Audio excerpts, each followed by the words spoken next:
కష్టపడి పండించిన పంట కళ్ల ముందే అగ్నికి ఆహుతి కావడంతో బెజ్జంకిలో రైతు కుటుంబం కన్నీటిలో మునిగింది. శనివారం మధ్యాహ్నం చోటు చేసుకునే ఈ ఘటన స్థానికులను కంటతడి పెట్టించింది. ఇక వివరాల్లోకి వెళ్తే మండల కేంద్రం బెజ్జంకికి చెందిన రైతు బండి ఐలయ్య తనకున్న 10 ఎకరాల భూమితో పాటు కుమారులు రమేష్, అనిల్తో కలిసి కౌలుకు మరో 20 ఎకరాలు తీసుకొని పత్తి పంట సాగు చేశారు. కొద్ది రోజులుగా పత్తి తీత పనులు కొనసాగుతుండగా చేను నుండి తెచ్చిన పత్తిని ఇంటి వెనుక ఖాళీ ప్రదేశంలో ఆరబెట్టారు. మధ్యాహ్నం సమయంలో పత్తి గుంపు నుండి పొగలు వస్తుండడాన్ని గమనించిన కుటుంబ సభ్యులు నీళ్లు చల్లే ప్రయత్నం చేసిన గాలుల తీవ్రతకు మంటలు క్షణాల్లో విస్తరించాయి. స్థానికులు పెద్ద ఎత్తున చేరుకొని సమీపంలోని బావులు, మోటార్ల ద్వారా నీరు చల్లినా ప్రయోజనం లేకపోయింది. సమాచారం అందుకున్న పోలీసులు, అగ్నిమాపక సిబ్బంది సంఘటనా స్థలానికి చేరుకొని మంటలను అదుపు చేశారు.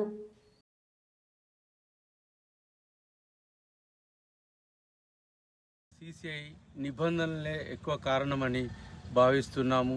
ఎందుకంటే సీసీఐ తేమ శాతం చూసుకుంటూ ఈ రైతు అనేది ఆరవేసుకున్న తర్వాత కొంటున్నారు కాబట్టి ఆరవేసుకునేటప్పుడు కొంచెం సడలించమని రైతులు ఎంత మొరపెట్టుకున్నా కానీ ప్రభుత్వాలు దాన్ని పట్టించుకోకుండా మళ్ళా రైతు 7 క్వింటాల వరకే దిగుమతి చేసుకోవచ్చు, అమ్ముకోవచ్చు. దాన్ని 12 క్వింటాలు ఉండే గతంలో ఇప్పుడు దాన్ని 7 క్వింటాలకు కుదించారు. తేమ శాతాన్ని మరీ తగ్గించారు. వర్షాభావంతో అనేకంగా ఇబ్బందులు అవుతున్నటువంటి రైతు నష్టపోతున్నారు.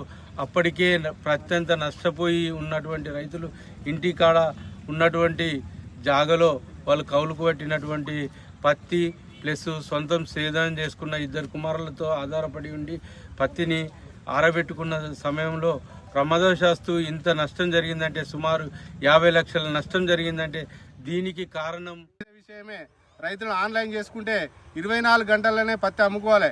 24 గంటలు అమ్ముకోవాలంటే ఆయనకు దబ్బన తేమ శాతం ఎక్కువ ఉండి ఆడ ఆయన తీసుకోకపోతే 24 గంటలు పత్తి అక్కడనే పెట్టుకొని రైతు ఉంటే ఎంత నష్టం జరుగుతుంది.